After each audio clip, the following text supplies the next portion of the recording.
Are you concerned with getting your guests fed with a beautiful platter and yet want to avoid cross-contamination? Then this video is for you. I'm going to be creating a charcuterie cone for one. Let's just get right into it.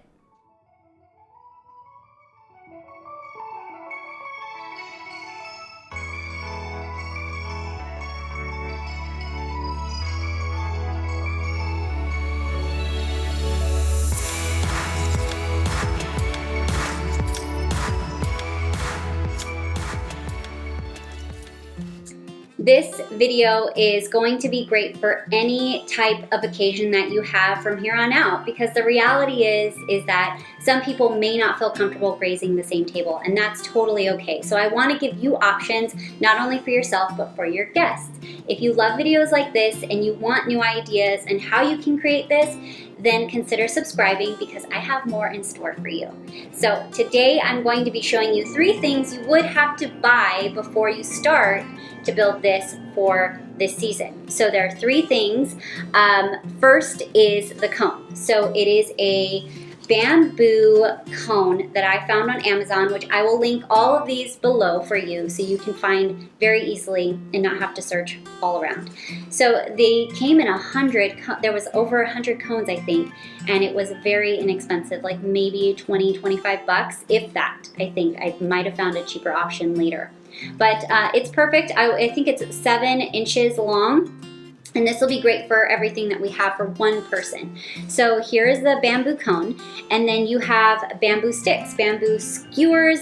I might actually use toothpicks and things that are small, but I figured this is the great size for it to stick out so you can see things like the meat that I'll be putting on a stick, and then some of the cheeses as well. So I'll show you in the video when I add something like just a basic toothpick as well. And then so lastly, you want to display these cones. Of course, you can lay them out flat. I've seen that done as well, and they look great, but at the same time, things might start to fall out. So I got this cone display, and so the whole point is to get your cones and stack them beautifully inside for your guests to grab, not to have to touch one another. So this was, I think this fits probably 26 cones, I think. Again, I will add all that info below, but this is plenty. So you can either just do one layer or interchange if you have less guests. I think that's what I'm gonna do. I don't have this many people, so I'll probably go back and forth. And this will be the display that you'll have your individual cones for people to grab. You can have set out the side in your fridge, the others to just easily replenish as time goes by. So let's get started. 2 cheeses. I am going to start with a mini brie. So this is perfect for a skewer. I might even cut these in half. You can always like prolong your cheese, especially if you're going to be making multiple, and if people might take more than one, that's fine. But it also just depends on how it looks. I might do a little mini triangle, I might cut it in half, or just use the whole. So we'll see as I go. And I wanted to do a second cheese. I think this is a really great cheese to add on top of brie, not only because brie is a more mild cheese, and cheddar, sharp cheddar, which I would prefer, is it's just a better flavor. It's a brighter, bolder flavor along with your softer flavored cheese like brie. So I like this one because I'm going to crumble it. This is a crumbly cheese, and you can get a nice big chunk and put it on that skewer stick along with meat. So that's my plan for this. But even if you get a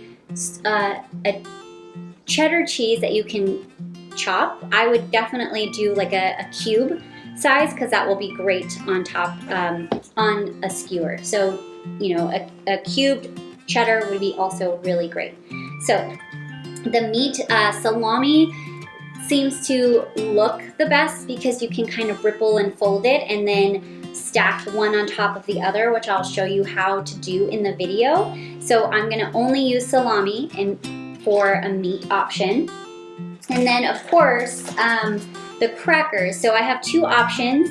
I will either use both or one. This is just a sea salt breadstick. Of course, it's gonna look great standing straight up inside your cone, but also I do have rectangular crackers just in case that might fit in the back. So I can use one stick, break it in half, and then the other if it fits next to it. So we'll just play it by ear and see what we have. So any cracker that you do decide to use, make sure it's rectangular, vertical, something you can put in vertically, because a round cracker I don't think will work just functionally, and it won't look as beautiful either. So fruits, I'm gonna stack on a stick, probably a regular toothpick. Will be blackberries, a couple of blackberries, and then some raspberries.